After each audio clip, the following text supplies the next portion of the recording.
многих видел, в лицо узнаем, мы уже с вами открыли не одно отделение за эти 4 года. Поэтому разрешите, во первых строках, поздравить вас с этим огромным событием, пожелать хорошей работы здесь от имени главы республики Калиматова Махмуда Али Макшариповича. Он просил поблагодарить вас за эту работу, пожелать удачи этому отделению. За последние 10 лет открыто 46 отделений новых, не новых, переоборудованных. То, что были старенькие в наших селах. И из них 6 отделений по программе специальной правительства. И мы видим, как развивается жизнь, как автоматизируются работы, условия работы работников почты. И это идет все на благо нашим жителям. Торжественное открытие отделения почтовой связи 386-107 Назрань проходит весьма красочно. Воздушные шары, поздравления и торт, который первым разрезает премьер Ингушетии. Первое сделано, вот печать стоит. В этом году 100 лет образования республики, государственности. Нам с вами марку новую надо выпускать, российскую землетку марку.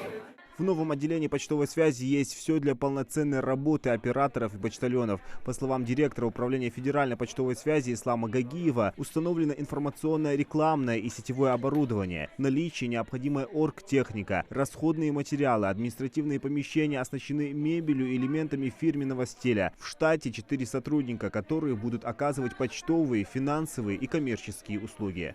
Кто живет в 105-м массиве, могут приехать в наше отделение, подойти в наше отделение, заплатить штрафы, налоги, услуги ЖКХ, газ, свет, вода.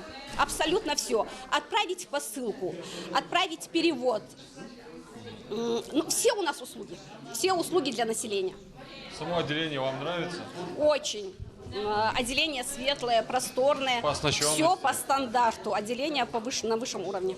Почетным работником Назрановской почты можно назвать Любу Долгиеву, которая профессии почтальона отдала 19 лет. Все эти годы она проработала в отделении по улице Идриса Базоркина. Трудно догадаться, скольким жителям города она доставила газеты, журналы, письма от родных, долгожданные посылки и поздравительные открытки. И все пешим ходом она относила сама. Ведь несмотря на век цифровизации и наличие интернета, люди не отказывают себе возможности написать письмо. Я когда пришла, вот был у меня новый участок, 105-й массив. Там было очень мало людей, мало домов, только что обустроились все, там все с Грозного, с пригородного района.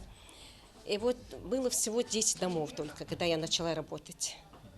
Вот с тех пор я и работаю. Как этот участок сюда перешел, на новую почту, меня сюда перевели. Вы со всем коллективом перешли сюда? Нет, только я одна. Коллектив там остался. Сейчас у меня новый коллектив. Но я довольна начальником. И там у меня очень хороший начальник был. У нас очень дружный коллектив. Более 3 миллионов посылок и писем проходит через почтовое отделение каждый год. Собранность, ответственность и коммуникабельность. Такими качествами должны обладать работники почты. Отдать квитанцию, проверить регистрацию посылки в базе данных и получить ее на руки. На все про все уходит несколько минут. Поставить печать. Фиксируем и все. Посылка готова к отправке. Спасибо большое за мастер-класс. Такие объекты очень важны для жителей, ведь это еще и дополнительные рабочие места, экономия времени. В регионе состоялось открытие сразу 2 отделений. Удобно и комфортно открытие отделения почтовой связи в новом микрорайоне сельского поселения Яндыре ждали все. Главная концепция обслуживания – открытость, удобный график и доступность всех необходимых услуг. Отделение будет обслуживать более 13 тысяч человек, порядка 200 из них – пенсионеры. Здесь созданы все необходимые условия полной доступности для инвалидов всех групп. Я искренне поздравляю жителей нового микрорайона сельского поселения Яндыре с открытием современного отделения почтовой связи. Желаю крепкого здоровья вам и вашим близким. Разрешите мне торжественно открыть почтовое отделение 386-137 Яндыре.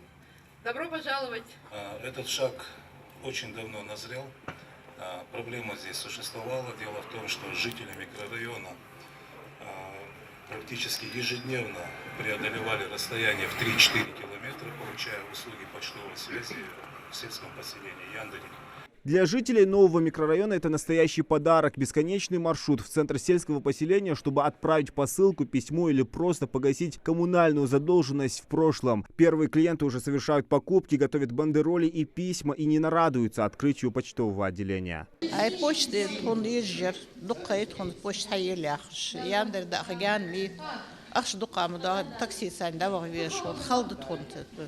или автобус латил школ, или такси цани вовешал, а усхаило ехать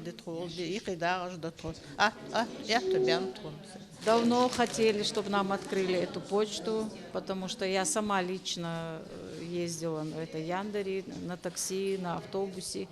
Это большой расход. Сейчас, если здесь открыли, очень много здесь пенсионеров, которые не в состоянии просто туда поехать.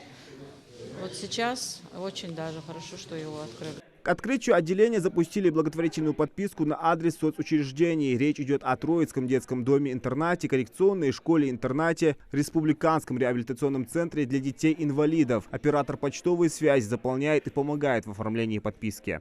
Хотелось бы подписать для своей коррекционной школы тоже подписку, всякие там такие интересные эти. Есть школа юного самоделкина, есть вязание, узор крючком, всякие эти темы.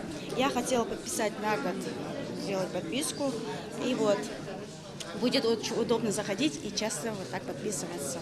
Также в отделении провели специальный мастер-класс для студентов Политехнического колледжа по приему ЕМС отправления.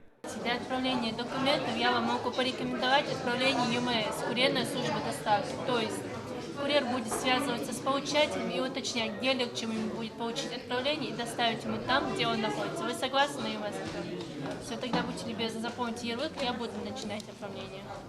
3 отделения почтовой связи открылись еще летом этого года в Нижних Ачулуках, Новом Реданте и в Альтиевском административном округе. А в следующем году, благодаря усилиям руководства почтовой связи, планируется открытие еще 4 новых отделений в Вижери-Юрте, сельских поселениях Аршты, Сурхахи и Южное. Зелимхан Калоев, Адам Мережков, Асхаб Белакиев, Новости 24.